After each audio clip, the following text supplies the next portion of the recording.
Okay. So as we discussed in the last lecture आपण कोणते कोणते फॉर्म ऑफ वर्क बघितलेले होतं. Work done under constant external pressure, work done isothermally reversibly and work in vacuum आणि त्याच्या related numericals आपण discuss केलेले होते. Today we are going to discuss the new property of thermodynamics that is internal energy. Now what is internal energy? कोणाची internal energy? सगळ्यात पहिला internal energy कोणाची? A gas under study म्हणजे system. A part of universe which is under thermodynamic system, which is under thermodynamic study is called as system. म्हणजे gas. Gas म्हणजे काय आहे? Matter. Matter म्हणजे काय? Anything which occupies space and which has its own mass or volume is called as what? Matter. तो हा जो matter आहे, ह्या मॅटरची potential energy, kinetic energy, rotational energy, translational energy, vibrational energy, bonding energy, सगळे जे काय असोसिएटेड फॉर्म्स ऑफ एनर्जी आहेत त्याचा सम म्हणजे काय असते तर इंटरनल एनर्जी. काय असते म्हणजे त्याचा सम म्हणजे काय असते तर इंटरनल एनर्जी. समजते का मी काय सांगते? Yes or no? ओके. ना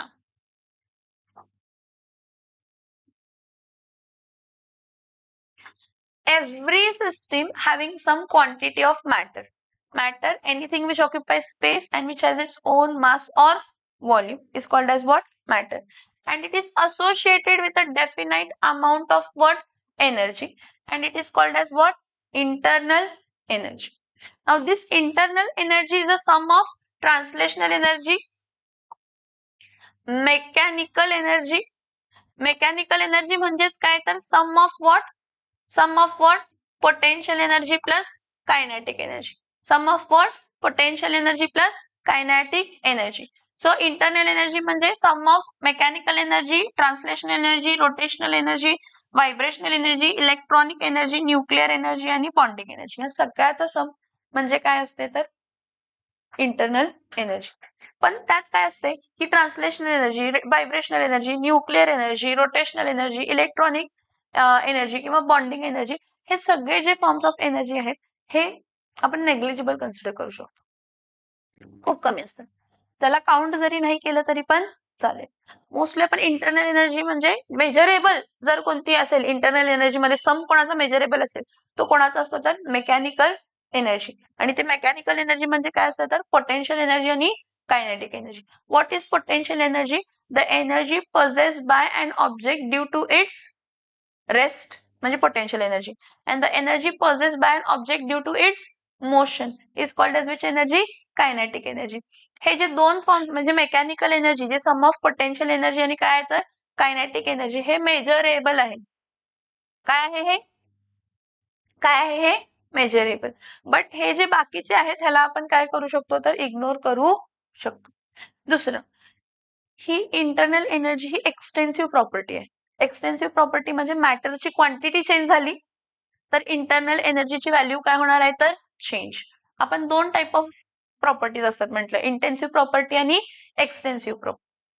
Extensive property, the property which does not depends on the magnitude of matter. And extensive property, the properties which does depends on the magnitude of the matter. So internal energy is what? What is internal energy? Extensive. Quantity change झाली तर internal energy काय होणार आहे? Change. And it is what? State function. काय आहे ती? State function. State function म्हणजे काय? इनिशियल स्टेट काहीतरी आहे U1 आणि फायनल स्टेट काय आहे तर U2. मग ते U1 टू U2 जाण्यासाठी कोणती पाथ फॉलो केली? Work done under constant external pressure, work done isothermally reversibly किंवा वर्क डन इन व्हॅक्यूम, काही संबंध होत नाही. First equilibrium state, thermodynamic equilibrium state to next thermodynamic equilibrium state जेव्हा काय होतं शिफ्ट होतो त्यावेळी आपण काय म्हणतो प्रोसेस झाली. काय झाली? प्रोसेस. ठीक आहे. मग फर्स्ट थर्मोडायनामिक इक्विलिब्रियम स्टेट त्याला आपण स्टेट 1 म्हणतो. त्यावेळी प्रेशर P1, T1, V1 होता. त्यावेळी U1 होता इंटरनल एनर्जी.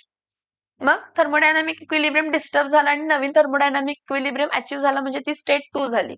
मग त्या स्टेट 2 ला P2, V2, T2 आणि काय असणार आहे तर U2. काय असणार आहे?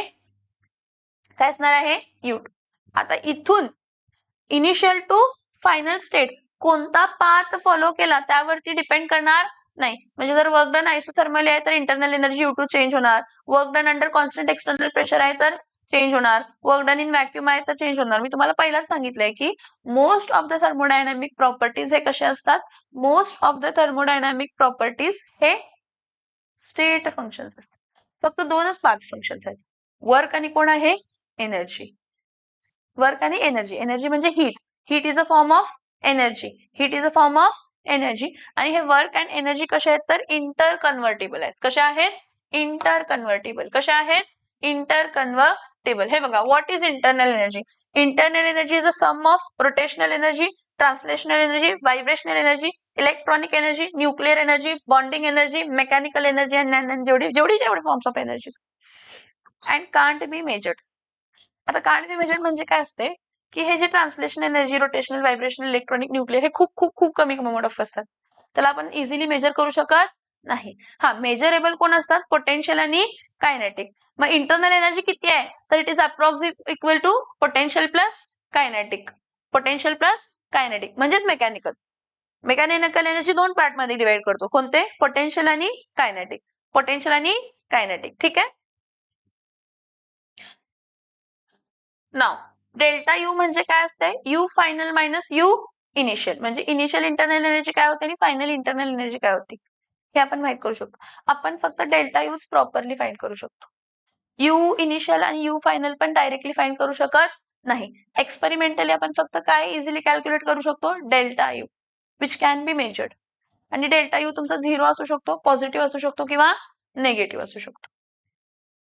डेल्टा यू पॉझिटिव्ह, नेगेटिव्ह किंवा 0. डेल्टा यू पॉझिटिव्ह आहे म्हणजे internal energy is added to the system. Delta U negative आहे म्हणजे internal energy is lost to the surrounding और it is lost by the system to surrounding. आणि internal energy 0 आहे म्हणजे काहीच नाही, म्हणजे टेम्परेचर 0 असणार आहे. चेंज इन टेम्परेचर काय असणार आहे, 0.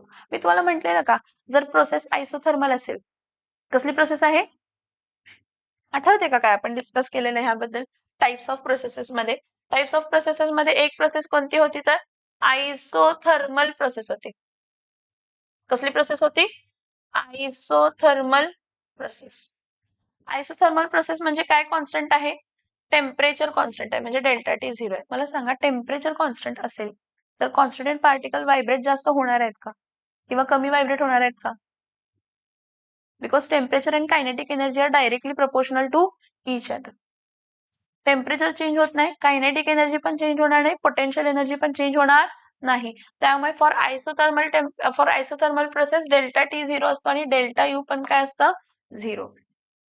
समझ में आ रहा है. So your delta U that is change in internal energy can be 0, can be negative, can be positive. जर तुम्ही वेगवेगळे टेक्स्ट बुक्स बघितला किंवा वेगवेगळे रेफरन्स बुक बघितला तर डेल्टा ई किंवा ई आणि यू म्हणजे एकच. ई आणि यू म्हणजे कोण असतात तर इंटरनल एनर्जी. ई आणि यू म्हणजेच कोण असतात तर internal energy. E and you म्हणजे कोण असतात तर इंटरनल एनर्जी. समझ में आ रहा है, यस और नो. ई म्हणजे पण इंटरनल एनर्जी आणि यू म्हणजे पण इंटरनल एनर्जी. ई म्हणजे पण इंटरनल एनर्जी अँड यू म्हणजे पण internal energy.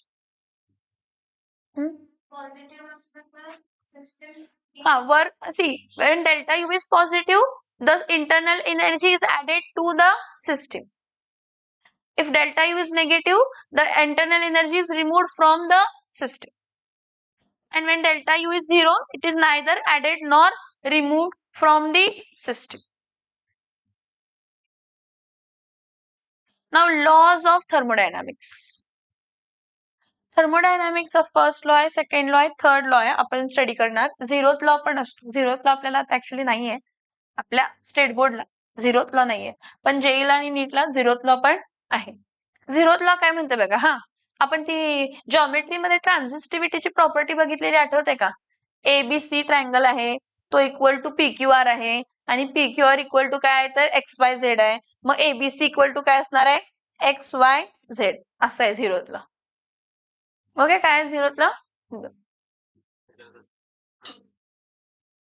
If two bodies A and B are in a thermal equilibrium म्हणजे टेम्परेचर काय आहे constant with another body C, then A and B are also in thermal equilibrium with each other. समझ में आ रहा है क्या. सोप्या भाषा में क्या, A is equals to B है और B is equals to C है, तो A और C क्या रहेगा? Same. If two bodies A and B are in thermal equilibrium, delta T 0 आहे, with another body C, then A and B are also in thermal equilibrium with each other. इथं बघा A, B आणि काय दाखवले? C. A काय आहे? B is in thermal equilibrium with C. A is in thermal equilibrium with C. Therefore, A and B are also in thermal equilibrium. A is equals to C आहे, C is equals to B आहे, so A is equals to B आहे. हे zeroth law आहे. कोणचा law आहे? हे zeroth law. हे बोर्ड्सला नाहीये, स्टेट बोर्डला सीईटीला ह्याचा काही संबंध येत नाही. हे आहे बोर्ड्सला. आपण हे शिकलोय. हे आपण फर्स्ट लॉ ऑफ थर्मोडायनामिक्स. आपण असं एक स्टेटमेंट बघितले आयुष्यात. Energy can neither be created nor be destroyed, but it can be transferred from one form to another, और it can be converted from one form to another. म्हणजेच first law of thermodynamics. म्हणजेच कसला law? First law of thermodynamics. In an isolated system the internal energy remains constant. Isolated system आहे, neither heat बाहेर पडते nor matter बाहेर पडते, काहीच transfer होत नाहीये. इंटरनल एनर्जी काय राहणार आहे? कॉन्स्टंट. टेम्परेचर चेंज होणारच नाहीये. काय चेंज होणार नाहीये? टेम्परेचर चेंज होणारच नाहीये. क्वेश्चन काय विचारतात बघा, give the various statement for the first law of thermodynamics. Give the various statement for the first law of thermodynamics. सगळ्यात प्रेमाचा statement, energy can neither be created nor be destroyed, but it can be converted from one form to another. किंवा total energy of an isolated system is always conserved किंवा remains constant. Total energy of an isolated system always remains conserved or it is always constant. काय असते ती कायम? Constant. काय असते ती कायम? Constant. So system can exchange energy with the surrounding by heat and काय असते तर work. आपण काय म्हटलं? Work is done by the system on the surrounding किंवा work is done on the system by the surrounding, or heat is absorbed by the system, or heat is evolved by the system. म्हणजे जे काही work होणार आहे, जे काही energy conversion होणार आहे, ते कशामुळे होणार आहे? हीट आणि कशामुळे होणार आहे? वर्कमुळे. हीट आणि कशामुळे होणार आहे? वर्कमुळे. बघा मी काय सांगते, system can exchange energy with its surrounding by heat and what? Work. कोणामुळे? हीट आणि काय आहे तर वर्क. आता ह्यामध्ये ना, heat is energy transferred across the boundary as a result of temperature difference. We always know, see, actually what you know, first law of thermodynamics सांगत नाही बाबा की एनर्जी कोणत्या डिरेक्शनला फ्लो होते. High temperature to low temperature flow होते किंवा low temperature to हाय. हा लिमिटेशन आहे फर्स्ट लॉ ऑफ थर्मोडायनामिक्सचा, की first law of thermodynamics is unable to discuss the direction. Energy तर कन्वर्ट होणार आहे, एनर्जी तर फ्लो होणार आहे, पण कोणत्या डिरेक्शनला फ्लो होते किंवा हीट कोणत्या डिरेक्शनला फ्लो होते हे कोणाला सांगता येत नाही, तर फर्स्ट लॉ ऑफ थर्मोडायनामिक्सला सांगता येत नाही. बरं इथं बघा, what is heat? Heat is energy transferred across the boundary as a result of temperature difference between system and what? Surrounding. जर सिस्टीमची हीट जास्त आहे आणि सराउंडिंगची हीट कमी आहे, फ्लो होणार हीटचं कधीपर्यंत? जेव्हापर्यंत दोघांची हीट सेम होत नाही. ठीक आहे. So flow of energy from a high temperature to low temperature हे फर्स्ट लॉ ऑफ थर्मोडायनामिक्स सांगू शकत नाही, म्हणूनच सेकंड लॉ ऑफ थर्मोडायनामिक्स एक्झिस्टन्सला आहे. म्हणूनच कोण एक्झिस्टन्सला आला?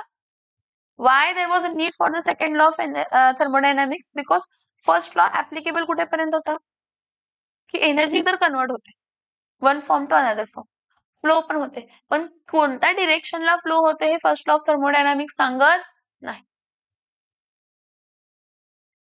Next, work is a motion against and opposing force. So DW is equals to काय असणार आहे तर एफ डी एक्स. आपण बघितलंय ना, work done under constant external pressure, work done isothermally, reversibly, आणि काय बघितलेलं होतं? वर्क डन इन काय बघितलेलं होतं तर एक्सपान्शन बघितलेलं.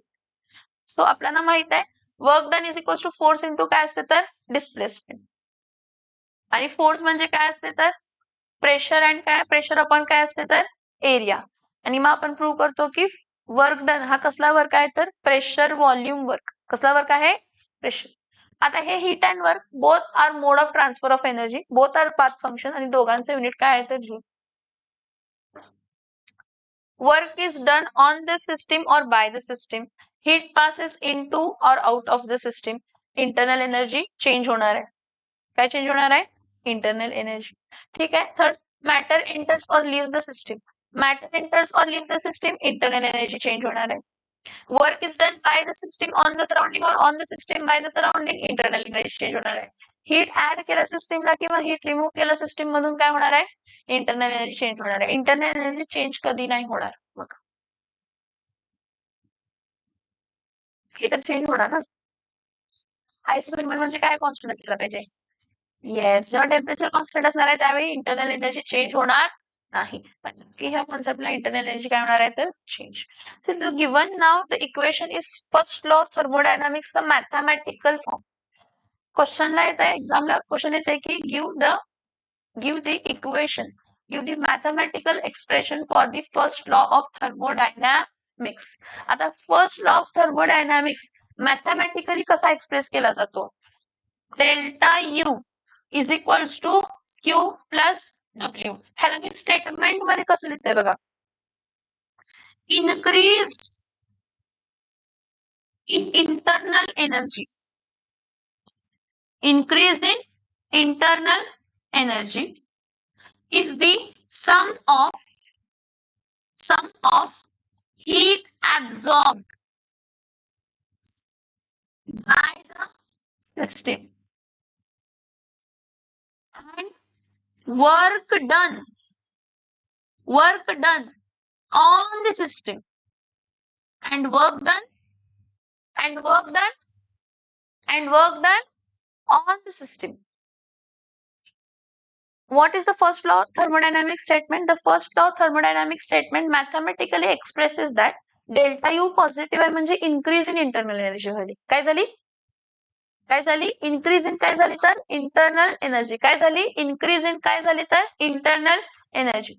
So the increase in internal energy is the sum of heat absorbed by the system from the surrounding and work done on the system by the surrounding. Because आपण मागच्या lecture मध्ये sign convention discuss केलेले, त्यावेळी आपण म्हटलं Q positive आहे म्हणजे heat is absorb bye the system.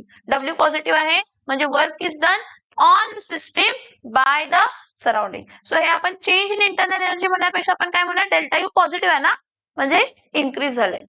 So increase in internal energy is equal to the sum of work done on the system by the surrounding and work done on the system by the surrounding and heat absorbed by the system from the surrounding.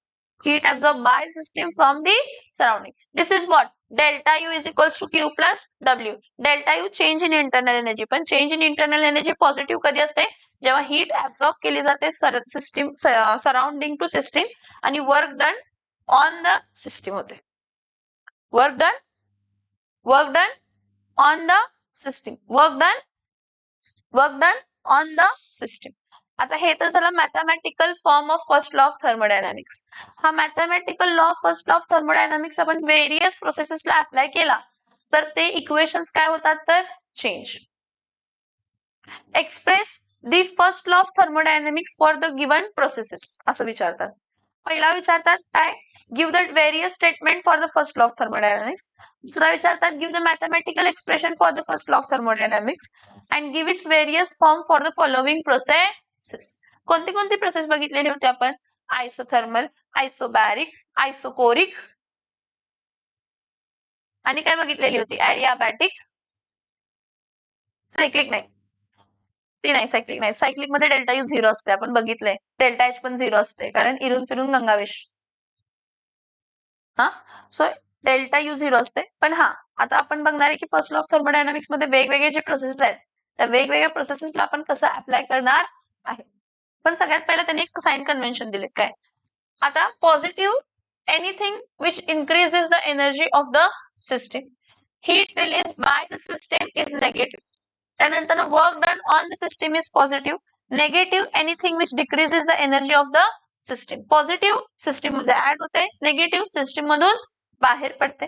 ठीक आहे. Next, energy content in the system काय काय आहे? Work done on the system positive असते, heat absorb by the system positive असते, work done by the system negative असते आणि heat release by the system negative. हा पॉइंट आपण बघितलाय, डिटेल मध्ये बघितलाय. Yes or no? ठीक आहे. Now what is heat capacity? Have you heard about heat capacity before? What is heat capacity?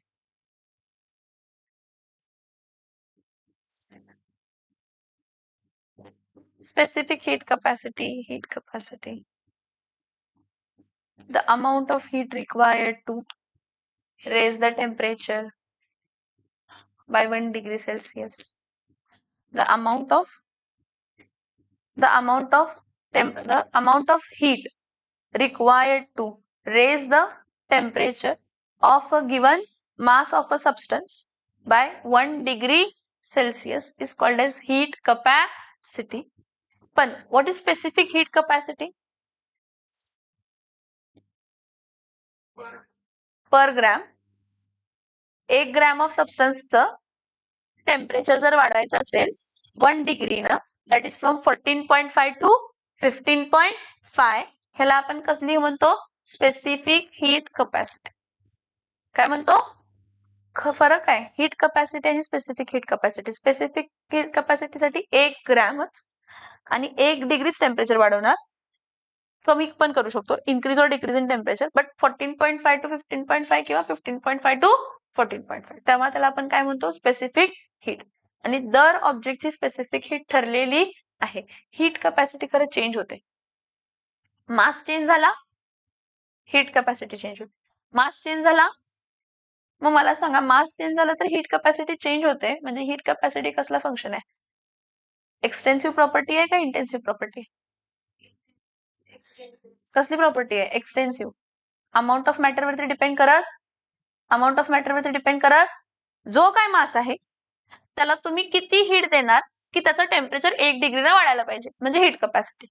आणि 1 ग्रॅम ऑफ सबस्टन्स आहे, त्याला तुम्ही किती हीट दिला सो दॅट त्याचं टेम्परेचर 14.5 टू कुठे गेला तर 15.5.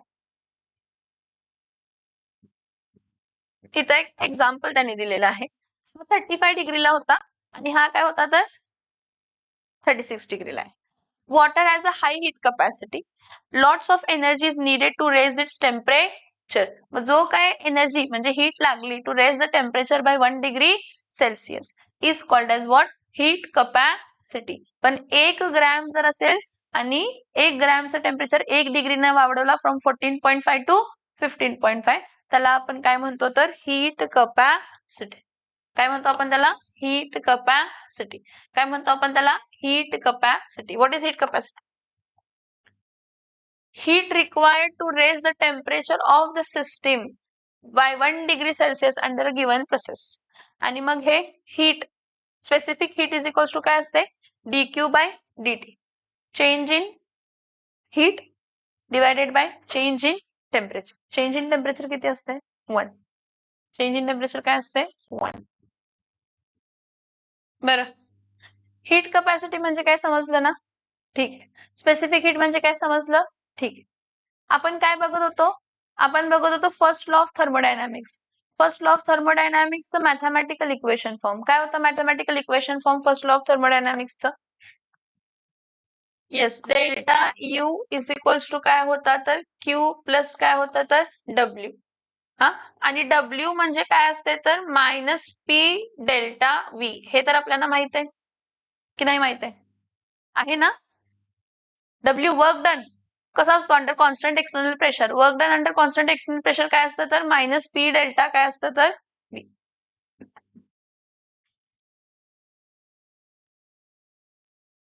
मी सेपरेटली तुम्हाला स्क्रीनवरती दाखवतो.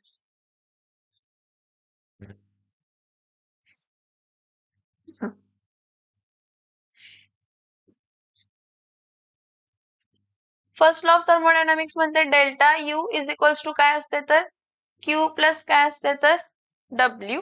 ओके,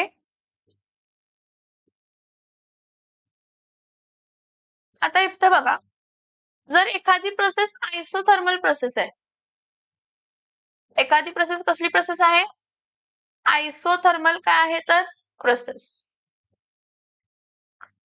आयसोथर्मल प्रोसेसला काय असते, काय डेल्टा टी झिरो असते. आपण असं बघितलं की आयसोथर्मल प्रोसेस म्हणजे डेल्टा टी काय असते तर झिरो. अजून आपण म्हटलं की डेल्टा टी झिरो असेल तर काय झिरो असते अजून, यू, डेल्टा यू झिरो. जर डेल्टा टी झिरो असेल तर डेल्टा यू झिरो आहे, आपण डिस्कस केले प्रोसेसमध्ये आणि टाइप्स ऑफ प्रोसेसेस मध्ये. मग जर हा मी फर्स्ट लॉ ऑफ थर्मोडायनामिक्सला अप्लाय केला, आयसोथर्मल म्हणजे फर्स्ट लॉ ऑफ थर्मोडायनामिक्स एक्सप्रेशनला जर ते आयसोथर्मल प्रोसेस असेल तर काय चेंज होणार त्यामध्ये, आपल्याकडे इथं काय आहे, delta U is equals to काय आहे तर क्यू प्लस डब्ल्यू हा फर्स्ट लॉ ऑफ थर्मोडायनामिक्स आहे. पण आयसोथर्मल प्रोसेस असल्यामुळे डेल्टा यू काय असणार आहे, zero. So zero is equals to काय असणार आहे तर क्यू प्लस काय असणार आहे तर डब्ल्यू. म्हणजे क्यू इज इक्वल्स टू काय असू शकते मायनस डब्ल्यू, और डब्ल्यू इज इक्वल्स टू काय असू शकते तर minus Q. Q is equals to काय असू शकते मायनस डब्ल्यू, और डब्ल्यू इज इक्वल्स टू काय असू शकते तर मायनस क्यू. ह्याचं मिनिंग काय सांगा. when the process is isothermal, when the process is isothermal, the heat absorbed by the system, heat absorbed is equal to work done by the system on the surrounding. कारण work done negative आहे ना, काय work done, statement खूप important आहे. काय important आहे, statement. Isothermal प्रोसेसला delta U zero आहे, तो जर पुट केला मी, so zero is equals to Q plus W झाला. So Q is equals to minus W और डब्ल्यू इज इक्वल्स टू काय झालं तर मायनस क्यू. ह्याचं मिनिंग काय सांगा, ह्याचं मिनिंग आहे for isothermal process heat absorbed by the system, heat absorbed by the system is work done by the system on the surrounding, or heat lost by the system or heat released by the system is equal to work done on positive है work done W positive, work is done on the system by the surrounding. W negative है work is done by the system. So for isothermal process the heat lost by the system is equal to the work done on the system by the surrounding. The work done on the system by the surrounding. समझ में आ रहा है, yes or no? yes or no? ठीक है, fine. हे झालं isothermal process साठी. आता नेक्स्ट बघूया आयसोबॅरिक प्रोसेस.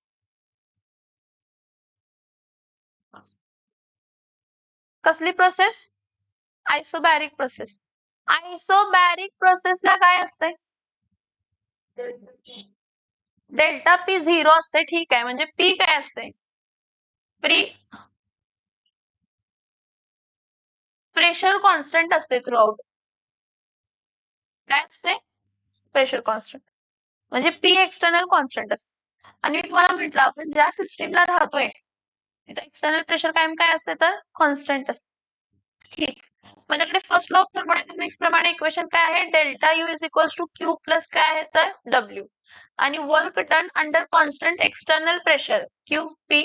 आता इथं हीट लिहिते, क्यूपी लिहिते काय, कारण कॉन्स्टंट एक्सटर्नल प्रेशरला हीट आहे ती, इज इक्वल्स टू इथं क्यूपी मायनस काय येणार आहे तर पी डेल्टा काय येणार आहे तर, समजते का, हे पी कॉन्स्टंटच आहे, डेल्टा पी नाहीच यायचं, केल्यापासून फक्त काय आहे पी कॉन्स्टंटच आहे. आणि आपण आयसोबॅरिक प्रोसेस घेतो त्यामुळे तिथं पी झिरो लिहायचं, पी झिरो आहे नाही, P1 P2 जर सबस्ट्रॅक्शन असेल डेल्टा पी असेल तर झिरो असलं. पण पहिल्यापासूनच आपण जी प्रोसेस घेतली ते अंडर कॉन्स्टंट एक्सटर्नल काय घेतलेले आहे तर प्रेशर घेतलेली आहे. काय घेतलेले आहे अंडर कॉन्स्टंट एक्सटर्नल काय घेतलेले आहे तर प्रेशर घेतलेले आहे. सो इथं काय येणार आहे तर delta U is equals to QP minus काय तर P delta V. Delta U is equals to QP minus काय तर पी डेल्टा व्ही. आता मी इथं काय करते बघा, हा delta U plus P delta V is equals to काय असते तर QP, heat content of the system at constant pressure. ह्याचा पुढचा जो आपण पॉइंट बघणार आहे तो एन्थाल्पीचा आहे. काय आहे तो? आणि change in enthalpy delta H is equals to काय असते तर delta U plus P delta V. ही डेफिनेशनच आहे चेंज इन एन्थाल्पीची. Change in enthalpy is the sum of change in internal energy and product of pressure, volume, work. मला सांगा मग ह्या दोघांनी इक्वेशन्स मध्ये तुम्हाला काय दिसते? या दोन्ही इक्वेशन्स मध्ये ह्या दोघांचं काय सेम आहे? LHS. सॉरी LHS नाही, दोघांचं काय सेम आहे? LHS. LHS सेम आहे म्हणजे RHS काय असणार आहे? म्हणजे heat content at constant pressure is equals to काय असते तर change in enthalpy. This is very important. जर तुम्हाला एक्झाम मध्ये असं दिलंय heat of reaction at constant pressure दिले, काय दिले आपल्याला? Heat of reaction at constant काय आहे तर pressure. Heat of reaction at काय आहे? हीट ऑफ रिॲक्शन ऍट काय आहे? Constant pressure. म्हणजे चेंज इन एन्थाल्पी असते. आणि change in enthalpy state function आहे. म्हणजे heat content at constant pressure पण काय असणार आहे? स्टेट फंक्शनच असणार आहे. कसला फंक्शन असणार आहे? कसला फंक्शन असणार आहे? पण फक्त हीट पाथ फंक्शन, फक्त हीट जी ना कशावर डिपेंड आहे म्हणजे आइसोबॅरिक प्रोसेस भी नाही आहे या फिर आइसोकोरिक प्रोसेस भी नाही आहे, तर फक्त हीट आहे. ती कशावरही डिपेंड करत नाही. पण आइसोबॅरिक प्रोसेसला हीट कंटेंट ऍट कॉन्स्टंट काय असते तर प्रेशर. इथं बघा मी इथं लिहिताना delta U is equals to Q plus W लिहिलं, पण जेव्हा मी इथलं कॉन्स्टंट प्रेशर ना मग delta U is equals to Q P लिहिलं, म्हणजे तिथं हीट कंटेंट ऍट काय झाली तर कॉन्स्टंट प्रेशर. तिथं कंडिशन नव्हती, इथं फक्त फर्स्ट लॉ ऑफ थर्मोडायनामिक्स होता. इथं कंडिशन आली की ऍट कॉन्स्टंट प्रेशर आहे म्हणून इथं क्यूपी लिहिलं मी. So delta U is equals to QP minus काय तर पी डेल्टा व्ही. मायनस या साईडला शिफ्ट होऊन काय होणार आहे plus. So delta U plus P delta V is equals to QP and delta U plus P delta V is equals to delta H. दोघांचा LHS same आहे म्हणजे RHS पण काय असणार आहे? Same. So always keep in mind what we have to keep in mind. Heat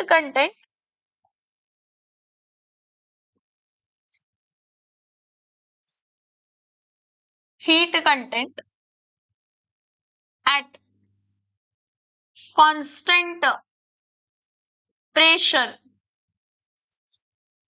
is equals to what? Change in enthalpy. Heat content at constant pressure is what? Change in enthalpy. Heat content at constant pressure is equal to what? Change in enthalpy. Heat content at constant pressure is equal to what? Change in enthalpy. समझ में आ रहा है? Yes or no? Yes or no? ठीक आहे, fine. आता next बघूया. कोणते दोन प्रोसेस बघितले आपण? आयसोथर्मल आणि कोणती बघितली? आयसोबॅरिक. नेक्स्ट कोणती प्रोसेस असते? आयसोकोरिक. आता आयसोकोरिकला काय होते बघा.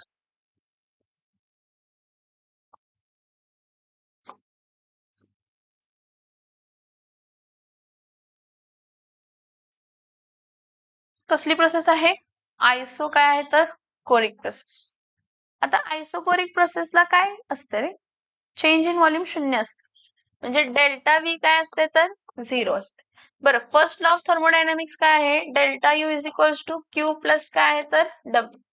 सो आयसोकोरिक प्रोसेस आहे म्हणजे delta U is equals to Q V minus P delta V. W म्हणजे मायनस पी डेल्टा व्ही, पण डेल्टा व्ही काय आहे? 0.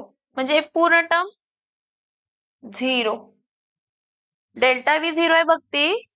कुठं बसवू? डोक्यावरती बसवू आता का इथं बसवू? डेल्टा व्ही जर 0 आहे तर पी डेल्टा व्ही काय असणार आहे? 0. पी डेल्टा व्ही 0 आहे म्हणजे change in internal energy is equals to heat content at constant volume. Volume तेव्हापासून इंटरनल एनर्जी हे बघा, change in internal energy is equals to heat content at constant काय झालं तर व्हॉल्यूम. तेव्हापासून आपण प्रूव्ह केलं की heat content at constant pressure म्हणजे काय असते तर चेंज इन एन्थाल्पी. समजते का मी काय सांगते? Yes or no? Yes or no? काय लक्षात आलं का? कि delta U is equal to Q V. का आला क्यूबी समजताय? Heat content at constant volume is equal to change in internal energy. कारण डेल्टा व्ही 0 आहे म्हणजे पी डेल्टा व्ही काय होणार आहे? 0. म्हणजे ती पूर्ण 0 झालं. So delta U is equal to काय येणार आहे? तर Q V. Delta U is equal to काय येणार आहे? Q V. Delta U is equal to काय येणार आहे? क्यूव्ही. यापुढे एक्झाम मध्ये विचारतात असं, heat of the reaction at constant volume is this much. म्हणजे काय दिले? Heat of reaction at constant volume दिले म्हणजे डेल्टा यू म्हणजे चेंज इन इंटरनल एनर्जी दिले. आणि heat of reaction at constant pressure दिले म्हणजे काय दिले? Change in enthalpy. डायरेक्टली असं म्हणणं चेंज इन एन्थाल्पी एवढं आहे, चेंज इन इंटरनल एनर्जी एवढं आहे आणि ह्याच्या पुढची भानगड फाइंड करा असं नाही सांगत. काय सांगतात? Heat content at constant pressure एवढं आहे, heat content at constant volume एवढं आहे, किंवा heat of reaction at constant pressure एवढं आहे आणि heat of reaction at constant volume एवढं आहे. म्हणजे तुम्हाला डेल्टा एच आणि डेल्टा यूज देतात, पण इनडायरेक्ट स्टेटमेंट देतात. कशी देतात? कशी देतात? Indirect statement. कशी देतात? Indirect statement. समजते का मी काय सांगते? Yes or no? Yes or no? ठीक आहे, फाईन. ही कसली प्रोसेस झाली? तर आयसोकोरिक प्रोसेस. आणि कोणती प्रोसेस असते? आयसोथर्मल झाली, आयसोबॅरिक झाली, आयसोकोरिक झाली, आणि कोणती प्रोसेस असते? ॲडियाबॅटिक.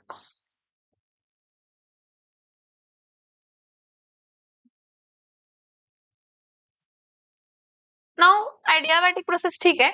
ॲडियाबॅटिक प्रोसेसला क्यू काय असते? क्यू 0 असते. पण जेव्हा क्यू 0 असते तेव्हा delta T is not equals to 0. Delta U is not equals to 0. Q is not equals to 0. Q is equals to 0. पण delta T and delta U is not equals to 0. आपण म्हटलं की heat constant ठेवण्यासाठी change in temperature होत असते. Heat constant ठेवण्यासाठी change in temperature. First law of thermodynamics काय? First law of thermodynamics आहे delta U is equals to काय? तर क्यू प्लस काय? तर डब्ल्यू. मग जर क्यू 0च आहे बाळांनो, delta U is equals to काय असते? डब्ल्यू. मायनस डेल्टा यू म्हणजे काय असणार आहे? Minus W. स्टेटमेंट इम्पॉर्टंट आहे ह्याची. Increase in for adiabatic process increase in internal energy. Increase in is equal to work done by the surrounding, or decrease in internal energy is equal to work done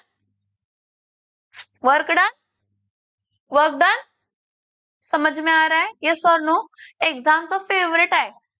Give the various statement for first law of thermodynamics, give the mathematical expression for the first law of thermodynamics, and give the various forms of first law of thermodynamics. Various forms of first law of thermodynamics म्हणजे isothermal ला काय आहे, isobaric ला काय आहे, isochoric ला काय आहे, एडियाबॅटिक ला काय आहे. समझ में आ रहा है जो मैं बोल रही हूँ? यस और नो? यस और नो? आ रहा है? ठीक है, नोट डाउन करो. हेडिंग डालो. क्या डालोगे हेडिंग?